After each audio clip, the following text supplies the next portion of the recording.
Hi there. My name is Matt McFarland, and I work on Postgres developer tools at Microsoft. This talk is about how our work around the VS Code extension for Postgres management is moving to a new set of tools to support new workflows that are emerging for database administrators and developers who are working on their applications.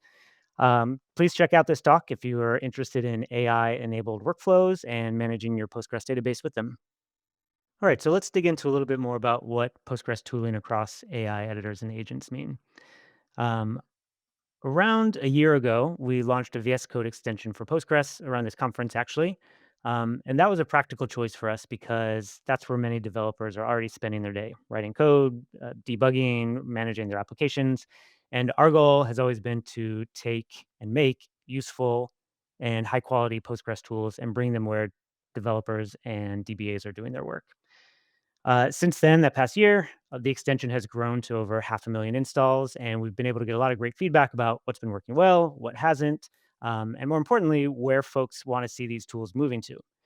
We had some clear demand about supporting the Cursor IDE, but we also noticed a shift that's happening. I'm sure many of you have as well, which is that development isn't just happening in editors anymore. The work is moving into new terminals with AI driven tools, and our goal remains the same. We want to meet developers where they are. Um, just initially, before we kind of dig into some of these new things, I want to do a sort of retrospective and look at what the VS Code extension has. If you haven't used it in a while, we've been working on it for the last year, and we've got some new features. So the core of the application is an object explorer with some search. You can manage your connection profiles. You can walk your database tree, do some searches across your database and schemas and find objects. There's a lot of contextual menus and opportunities to invoke actions here. Um, Obviously, you'll be able to write your queries and look at results. We have IntelliSense and syntax highlighting. You can export in a variety of formats, do searching and sorting and filtering and all that kind of thing. If your results happen to be graph shaped, like for instance, data from Apache Age extension will automatically determine the graph and be able to render an interactive display.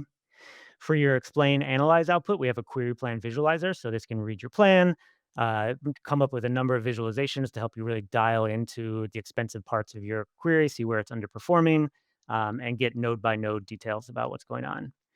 We also have ERD style schema diagrams where you can see your tables, your relationships, columns, data types, things like that. You can filter by schema to only look at what's important to you in a large database. And we have performance dashboards. So we have live and historic metrics that lets you correlate across slow queries and do a lot of debugging and investigation to how your server and database are operating. And of course, Copilot AI everywhere. Um, Pretty much every surface area has a way to engage with an AI Copilot, and not just launch a new chat, but actually we have tools to provide context about what you're actually looking at so the agents can also see, and it becomes a good partner for your debugging, investigation, and application development. Now, the tool has always been platform agnostic, and that's a core principle, a core goal of the project. However, if you are an Azure Database user, we do offer a number of integration features that are more like convenience features. The primary one is around authenticating to your database using Enter ID. So that's something that happens sort of fluidly within the application. But we've also spent the last few months building out a suite of tools around server management.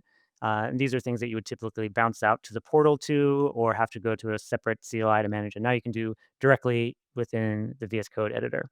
So let's take a quick tour of those tools in action. Okay, I'm just going to run through a quick tour of some of the Azure management features that we've got added to the extensions. Here I've got an Azure server, a flexible server. I'm going to connect to it. After I'm connected, I'm going to pull up a dashboard. And because this is an Azure server, we have some extra metrics that we're able to pull in from Azure Monitor. If this is a non-Azure server on a different cloud or local or on-prem, you'll still be able to pull up metrics. They'll all be coming directly from the database server. Um, but I have a number of features and configurations that I can pop over to here. So I'm going to pull up these network settings. You can see I can manage my firewall and public access. I'm going to actually go back to the Object Explorer tree, see if we can do it from both places. We can also view and list and sort of filter on our server parameters. So we can make changes just like we could in the portal. Uh, Here we're listing our backup settings that we can change. We can see if they're automatic or on demand and manage them, delete them if we want, make new on-demand ones right away, and restore new servers, restore new flexible servers from a specific backup. And can also get your server logs if you've got those configured, and some control features as well to start, stop, and restart your server. You can also clone directly from a backup going through the clone server page. And there you have it, a number of Azure server management features directly in the extension. Great. So, as I mentioned, one of our clear design signals for where folks wanted these tools was to support a Cursor IDE. Cursor IDE is a VS Code fork, so it has the same extension model. So in a lot of ways, the extension was already a little bit supported, and some people found ways to use it.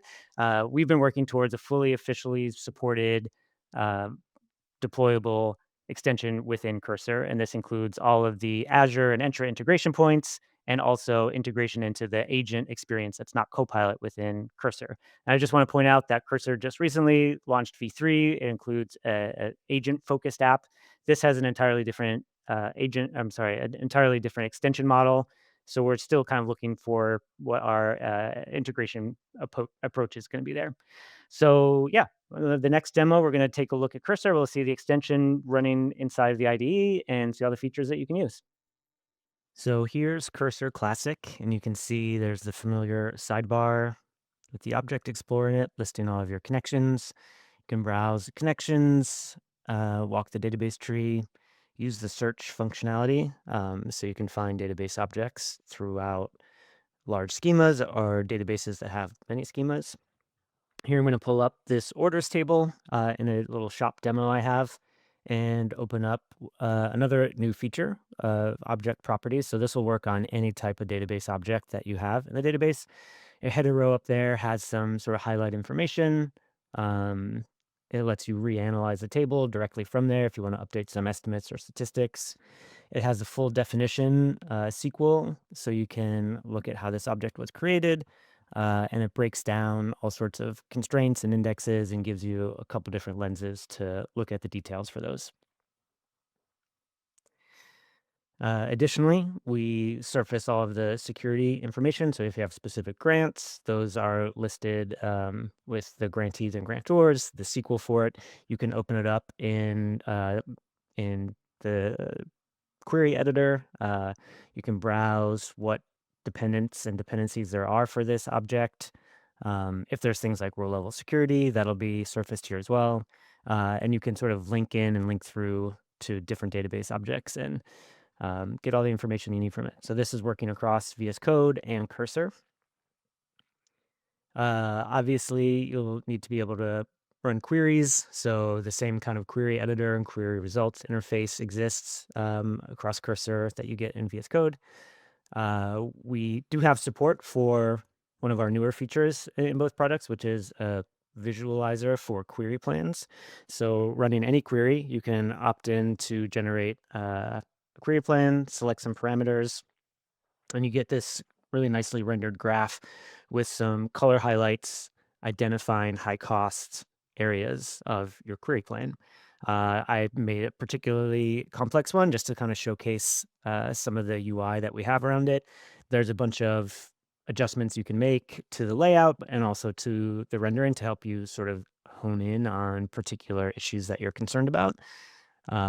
Here we can select, what we're rendering to try to highlight what are the most expensive parts of this query. I'm going to shift this back to the normal rendering and show a couple of different views we have. We have what's called an icicle chart, which is kind of like a flame graph that can also help show which nodes are the most expensive based on a configurable set of attributes and parameters. We can also show it as a table view. So this is sort of a top-down view, but we pop out a few columns so you can sort by them. So if you just really wanted to look at cost or the number of rows, that's something that you can really easily get to. And then what we kind of have everywhere across all of our sort of feature points is when you find something that you want to interact with, whether it be in a query plan or something else, you'll always find a Copilot button. Um, Here, this is going to ask us if we want to include our query, so we can or cannot send the actual SQL query to the AI service. And now we're using Cursor's built-in model management and AI chat feature to use the MCP server that ships with Cursor, which is also the same one that ships with VS Code extension. And it's going to use some of the tools we provide about getting query plan context and node context. And actually, we'll reach out to your database, check out some table statistics. For example, it's not going to recommend that you do a vacuum or something on the table as part of this query plan analysis if you've done it recently. So it has some sort of smarts to let it dig into your actual table and give you good recommendations about what this query plan is telling you, and potentially if there's room for improvement, things that you could improve on it. Now there's more features that I'm going to show here that still work across Cursor and VS Code. So I'll head back to the Object Explorer, and this connection was to a local Docker database, and now I'm going to connect to an Azure flexible server, just to show that the Entra authentication still works as normal. We can still pull in some specific Entra and Azure functionality. So here's a new performance dashboard. Because this is an Azure server, we have a lot of rich information we can pull in about, what the platform is, what the version is. We can do some analysis to see what kind of metrics emitting services you have or don't have enabled, because that allows us to pull in various kinds of metrics or enhanced metrics. Um, you still have the ability to use all of the Azure management features I spoke about recently, which were like downloading your server logs or changing your network parameters or your server parameters, all without having to pop out to the portal. You can just do it all within VS Code, and I'm sorry, you can do it all within Cursor. And because it is an IDE, these text files can show up, and you can look at them right in your session. And of course, here again is chat functionality. So you can pop in and chat about this particular metric or metrics across your database with MCP tools that will reach out to Azure using your Entra authentication and get that information. So this brings us to the next architectural piece of the setup, which is Model Context Protocol Server, MCP. This is probably something a lot of you have been hearing about lately. It's basically an open protocol to provide tools and tool calling and tool context to AI agents.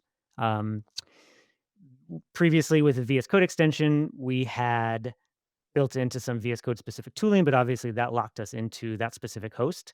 So instead, we've built all those database integration points into this standalone MCP server that can be shipped across these different host platforms. Not every feature belongs everywhere, so editors are a sensible choice for some of the rich tools that have graphical elements, and terminal or agent-focused applications that just rely on structured data have a smaller subset, but it's the same project that we're using across all of these surfaces. And getting that into your hands is where the new tool pgsql-tools comes in.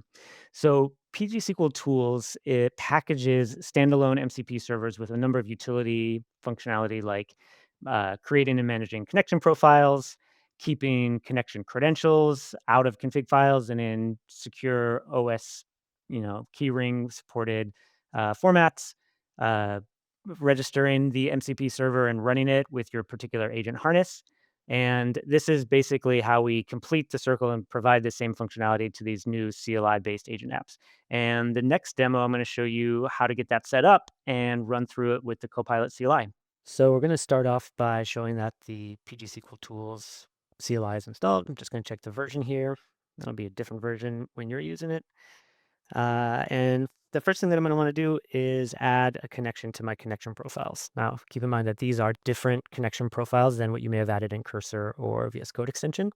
It just takes a connection string, a standard PG connection string, and you'll note that it prompted me to run a set password command because we didn't include a password on the initial add because we don't want it showing up in the CLI. So instead, we want your TTY, we let you enter it in securely, and it gets stored in your OS keyring. Next, now that I've added it and added a password, I'm going to list all my connections and expect to see this demo. And here it is, and it indicates that the password's been set.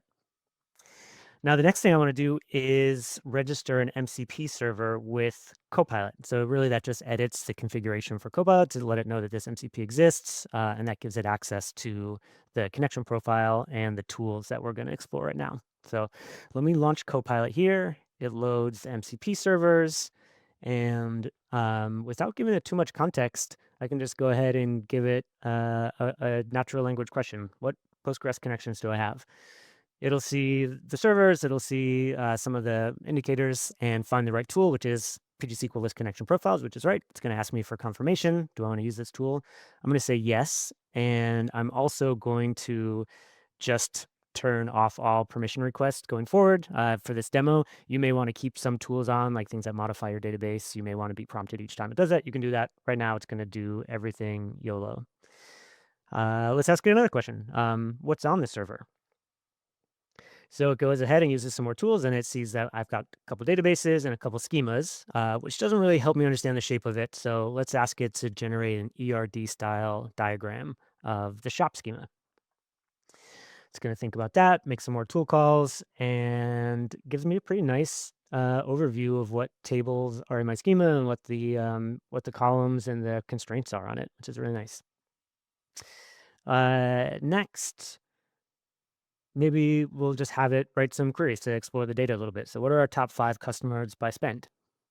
So again, it has context about the actual database schema because of the tools, and it knows how to write queries in SQL. So it's going to go ahead and write a query for us. Here's the top 5 spenders. It correctly noticed that these are seeded demo data. It's a little bit suspicious. It's very insightful. Let's give it a slightly more complicated query. What's the revenue trend by month, and which category drove it? So again, it knows how to write SQL. It knows our schema, so it can write a pretty good query about it. But I don't know if it's really pretty good. So I'm going to ask it actually to run and explain on the query, and then let me know about the results. So it's going to run explain analyze, uh, and go ahead and sort of run through some of the insights that it gained from looking at the plan.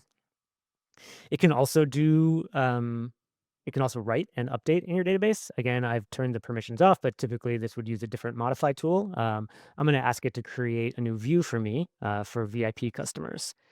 It went ahead and created that, and I'm going to query it just to make sure it's working as I expected it to. And sure enough, there's the results from the view.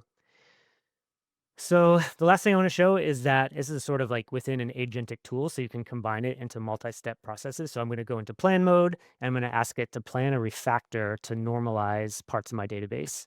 So it's going to use the built-in agent tools to come up with this plan. It's going to ask me a few questions about how to handle some of the the relationships between the denormalized tables, how it should handle backfilling for empty data, things like that. And it's going to go and think through this plan, come up with it, and present it to me and see if I want to execute on it. So this is just showing that this fits into the already very capable skills that the model has, but we just give it tools that let it easily know contextually what database you're sort of working with and talking about, and it can go ahead and sort of integrate that into its knowledge and really become a very helpful copilot for developing and doing DBA tasks against your database.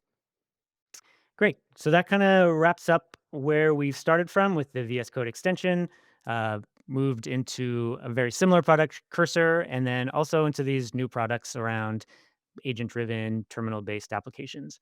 We do have a number of next steps. So we are currently in the process of publishing the packages for Cursor IDE, so you can get this on the OpenVSIX. I don't have the URL for it right now, but maybe by the time you're watching this, we'll have this published, and I'll be in the chat to talk about it.